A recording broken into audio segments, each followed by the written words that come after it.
Hi, guys. I hope you all had a really great weekend and are starting your week off strong. Today, I want to talk about a topic I've been thinking about for a long time, and that's reducing the amount of alcohol I consume. Because we all know alcohol isn't the greatest for us. I'm bringing on an expert to talk about the effects of alcohol and about addiction. In no way am I addicted to alcohol, but I think it's an important topic for us to discuss because so many of us are affected by it. Even if you're not addicted, the chances of you knowing someone who abuses alcohol is pretty high. According to the National Institute of Alcohol Abuse and Alcoholism, almost 30 million Americans had an alcohol abuse disorder in 2023.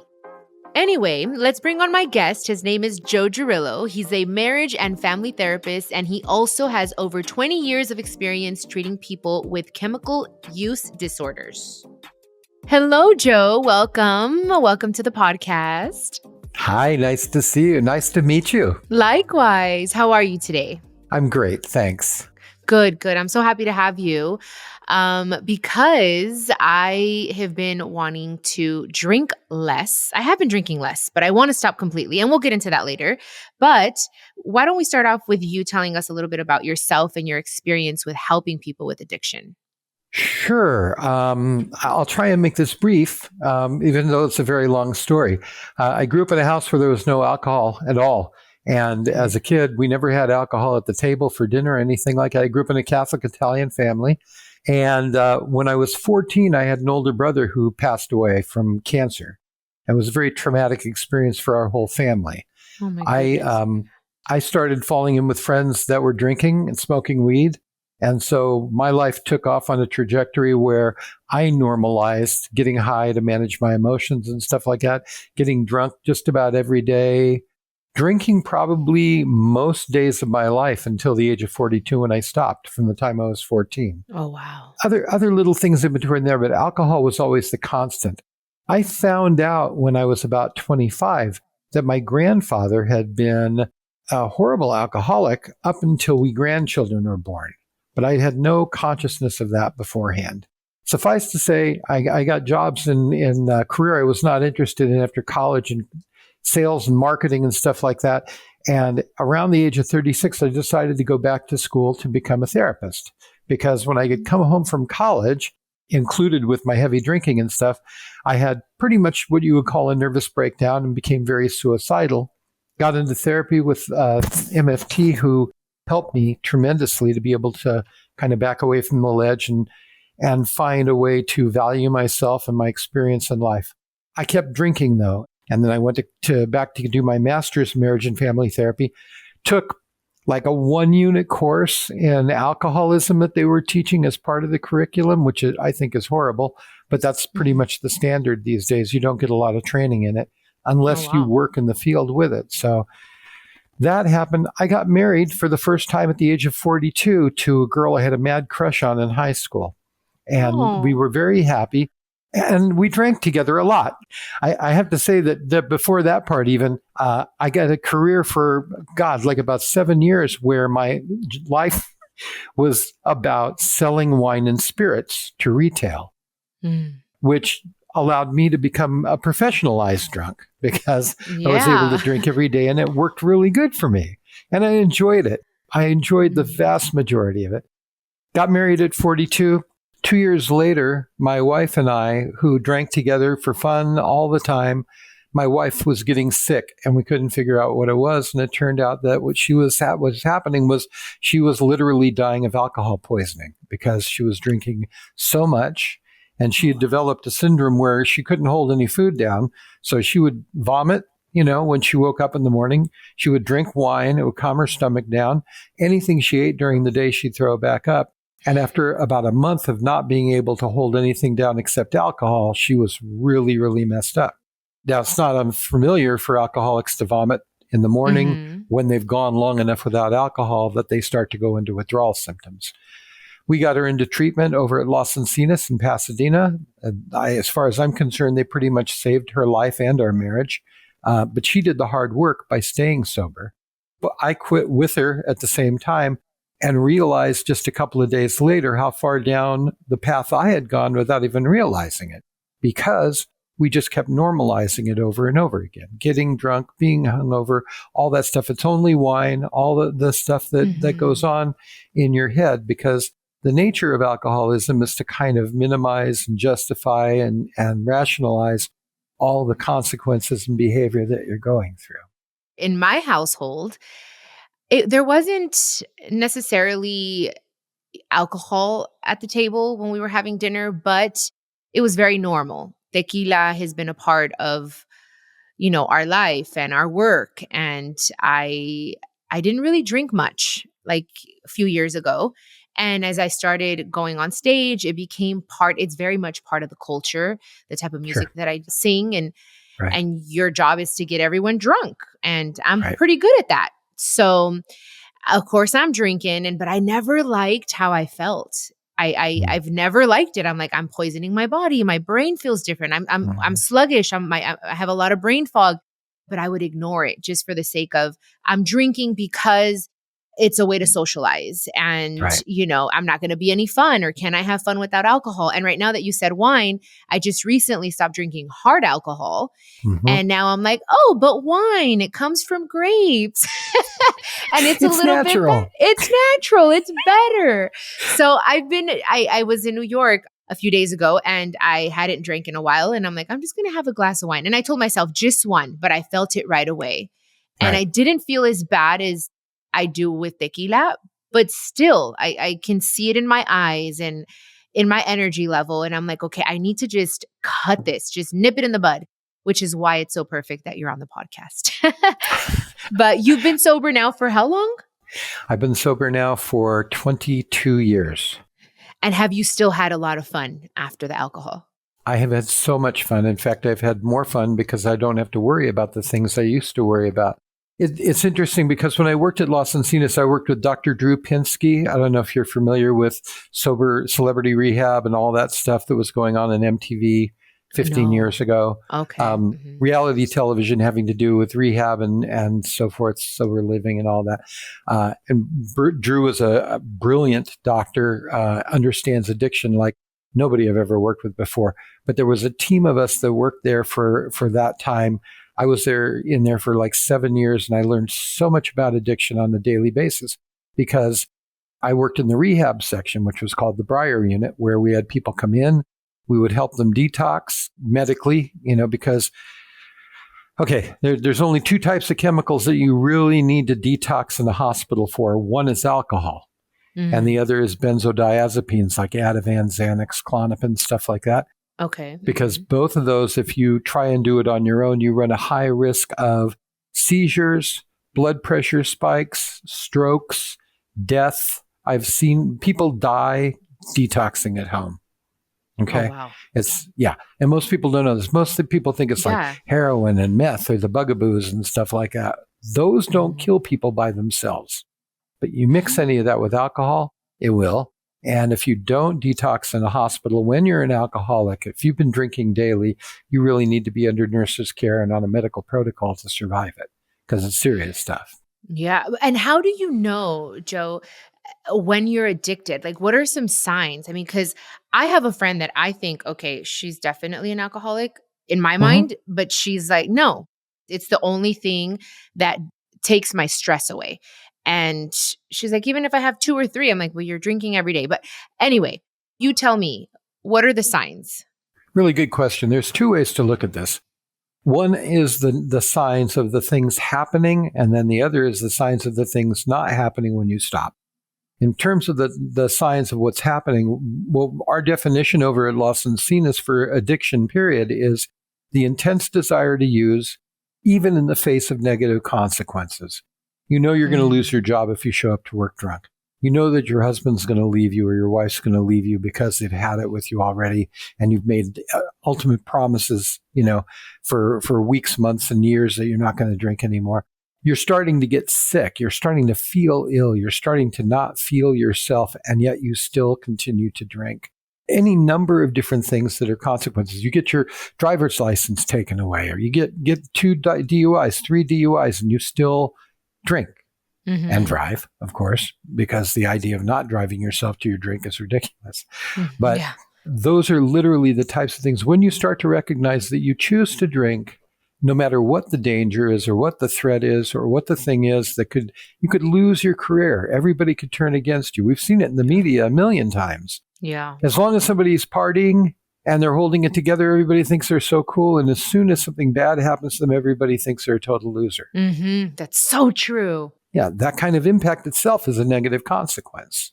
Now, the other way to look at it, how do you know what is addiction? What is alcoholism? How do you know whether it's a problem or not? It's a problem when it's a problem. In other words, if you can't not drink, you're probably an alcoholic. I mean, if you can't not drink, that you are an alcoholic. That means that you've got a condition. It's a physical condition and it's a mental condition and it's even a spiritual condition as well. A lot of people get nervous about talking about that, but I'm quite used to talking about it. And it's a physical problem because your body, your brain, all your organs become accustomed to a chemical that's actually killing it over time. And then it can't function without it. That's why in later stage alcoholism, you can't get started for the day unless you've had a drink or two. You can't function calmly without a couple of belts in you. And it just goes on and on like that. Yeah. And you're convinced this is the way you survive. The other way to look at it is what are the things that stop happening when you stop drinking as proof that alcoholism is what's going on. I used to change jobs every 2 to 3 years, all through my 30s and early 40s, even my 20s as well. And it was amazing because I would always either have to quit a job because my boss was an ass, or I would get fired because, well, my boss was an ass. And I had probably the world's record of getting hired by asses beyond anybody else's comprehension. When I got sober, for some reason, I wasn't getting fired anymore from any jobs. And I found that I was staying places 5 years, 10 years, 20 years, and leaving for a better opportunity, not running before everything came crashing down, and not because, I was waiting to get busted, thoroughly expecting it because that was my story. So when you kind of put those things together, you get a sense that obviously something's not working here. And I don't even understand entirely what it is, but I should probably pay attention to the writing on the wall. Yeah, absolutely. And right now, as I was hearing you speak, it reminded me of someone that was in my life and how he said, no, I am not an addict. And everything that you just said was confirmation for me because he started making me feel bad. Like I was accusing him or keeping him from having fun. Right. But it's like all these broken promises and it was ruining it and it ruined our relationship. So kind of gave me a little bit of peace. So thank you for that.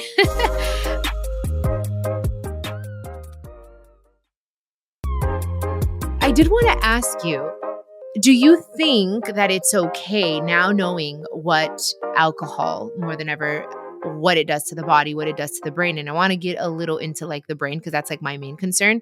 But Sure. Do you think that even having a glass of wine once a week is okay? Or do you feel like if you were telling your daughter or your sister, whoever, that someone that you truly love, would you tell them no alcohol at all or once in a while? Just wondering. Good question. So there's nothing evil or wrong or dangerous about wine if it's done in moderation. In other words, if you're not drinking every day, it shouldn't be a tremendous problem. If you binge when you drink, it's a problem. If you find that you're working 5 days a week and on the weekends you let yourself have beer or wine or whatever it is that you're drinking, even hard liquor, as long as you're not getting really drunk each time you do and losing track of how much you're drinking, and as long as you're conscious of any kind of consequences that are occurring in terms of your decision to drink, then, like I said, it's not really a problem unless it's a problem. And now that you brought that up, I think it's a perfect way to talk about the effects that alcohol has on the brain or on the organs. Can we talk a little bit about that? Right. So let me give you a little show and tell. I'm not going to do it here, but when you get home tonight, take a glass of water and take a bottle of rubbing alcohol and pour a little bit of the rubbing alcohol into the water. And what you're going to find is the rubbing alcohol actually pushes the water aside. All right. When you do anything to disrupt the balance of water inside the brain. And this goes for the other organs as well, because humans are mostly water. When you mess with the ability to your body's availability to handle the electrostatic charges in your brain, it's going to cause brain damage. It's going to cause cell destruction, et cetera, et cetera. Even small amounts of alcohol cause small amounts of brain damage. If you drink less than your body is reproducing in terms of brain cells, then it's not a problem. But if you're drinking every day and you're drinking heavily, you're binge drinking, it can take a big chunk out of it. If you look at CAT scans of an alcoholic's brain at the time of their autopsy versus someone about the same age that wasn't an alcoholic, you see tremendous differences in like the cavities that are supposed to be open and filled with fluids that the brain produces to regulate itself.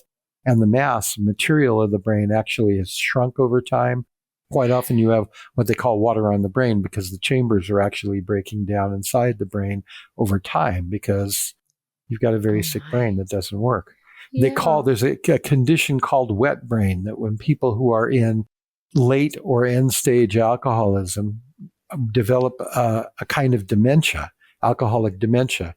Wet brain is when you can't think straight, when you are hallucinating, you might as well have Alzheimer's, end-stage Alzheimer's, because it looks very much like that, which is a direct cause of the alcohol's effect on the brain. Men usually hit the wall around the age of 50 or just before that, where they really need to have help if they're going to stop using. Women hit it closer to the age of 40. Now, that's completely anecdotal. From my experience working in rehab and stuff like that. So if you quote me to somebody who's a statistician, they're going to say, I don't know if that's necessarily accurate, but it was a constant that I saw. The majority of women were right hovering around 40, and the majority of men were right hovering around 50 when they finally said, I can't do this anymore.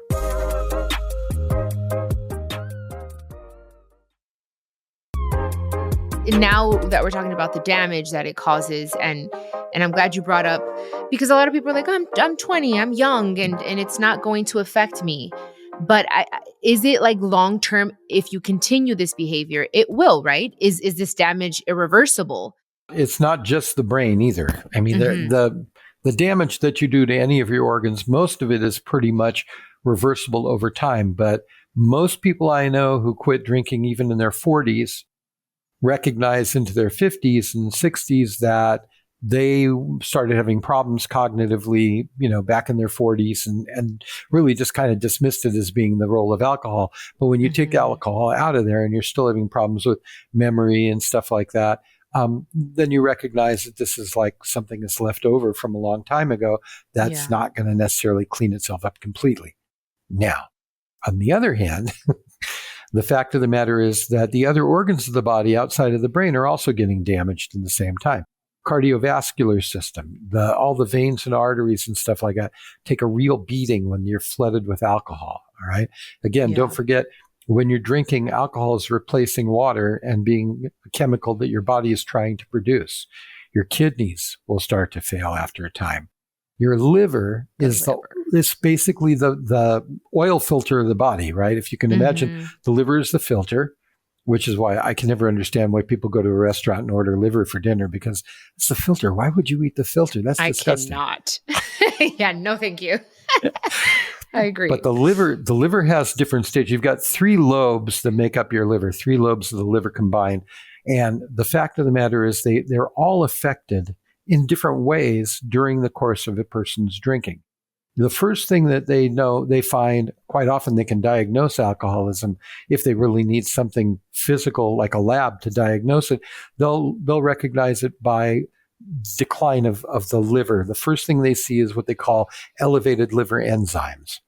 That means that enzymes that are usually in a certain kind of balance in the liver that the liver produces are suddenly now way out of whack. All of a sudden you've got more of these types of enzymes in those, and it's not in balance anymore.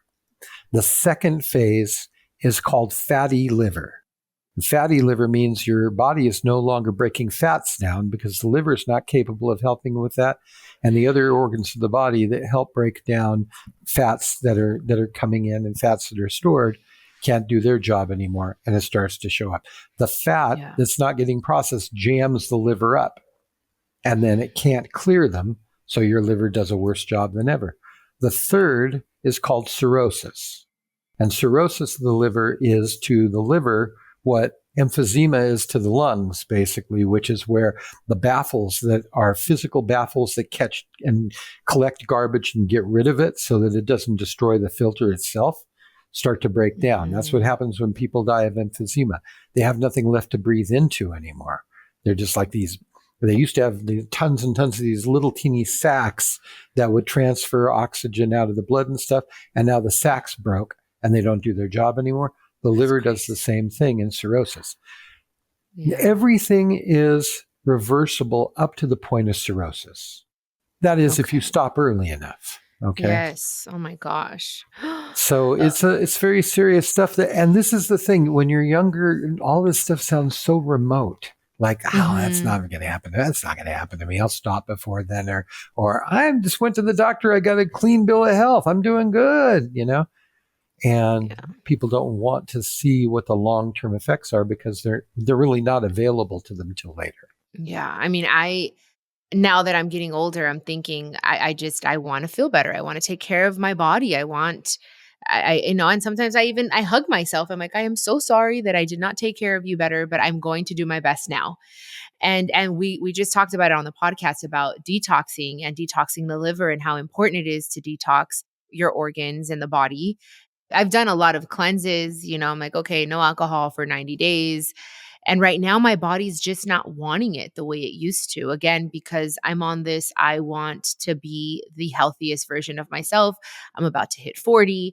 I want to love myself. And part of that is saying no to alcohol and learning how to still enjoy a dinner or a party without it. I want to be on a natural high. And I think I'm doing pretty damn good at it, to be honest. I'm like, okay, it's going to take some time, but I like how I'm feeling. So good. The other thing I wanted to mention is that there's big money right now being poured into non-alcoholic beverages, non-alcoholic cocktails called mocktails. Yes. Believe it or not, they've had non-alcoholic wine where they actually they do a process that's similar to fermentation, but it's not fermentation. And so they create wine that doesn't have alcohol. That stuff usually doesn't taste very good. But the newer stuff, they have a process where they actually make wine and then they extract the wine by osmosis. They remove the alcohol from the wine. And some of the stuff is amazing. I would not recommend it for someone who's trying to stop drinking in the very beginning. I think it's fine for people who maybe have a couple of years of sobriety, but they miss the taste of the grape. Yeah, they can actually get that. But there's whole shops that are open up where they make alcohol alternatives, things like fake vodka that mixes with other mixers and gives you kind of like the bite of vodka, or gins or bourbons and so forth that are not bad replicas of the same type of thing. All you have to do is just go online and look, and LA is full of them. Highland Park has got a number of them, and Echo Park, I believe, has a shop. Yeah. Perfect. Thank you so much for that. And as you guys know, everyone that's listening, I'm respectful. I am the type of person to say live and let live. This is just an informative podcast. It's something that I'm very interested in, something that I've been trying to do myself. I've been very open here with you guys on the podcast. So just something for you to think about, to see how you're feeling, to see if this resonates with you guys. And Joe, you've been great. I enjoy my conversation with you. I enjoyed it very much. You make me feel at ease and just very calm. So I love your energy. So thank you so much, Joe. I am so glad to hear that, Chiquis, and thank you for having me on the show. This is, as a private practice therapist, I have a home office in Tahanga, and this working with addiction, people trying to stay sober is a big part of my practice. So if you have, any people that you bump into out there that need help, that want to talk to somebody that might be able to help them, let them know about me and this podcast and so forth. Absolutely. Do you have a website where they can find you, or any information you want to? Please share it. Yeah, it is literally my name, Joe Girillo, LMFT.com. Nice. Okay, perfect. Thank you so much. You're very welcome, and thank you for having me on the show. It's been my pleasure and my privilege, and if I can come back and help with anything else, please let me know. Definitely. I appreciate it. I think I want to send someone to you. So I'll be contacting you. Terrific. Thank you All so right. much. Thank you guys for listening, and for being here. This is a production of iHeartRadio and the My Cultura Podcast Network. Follow us on Instagram at My Cultura Podcast and follow me, Chiquis, that's CHIQUIS. For more podcasts from iHeart, visit the iHeartRadio app, Apple Podcasts, or wherever you listen to your favorite podcast.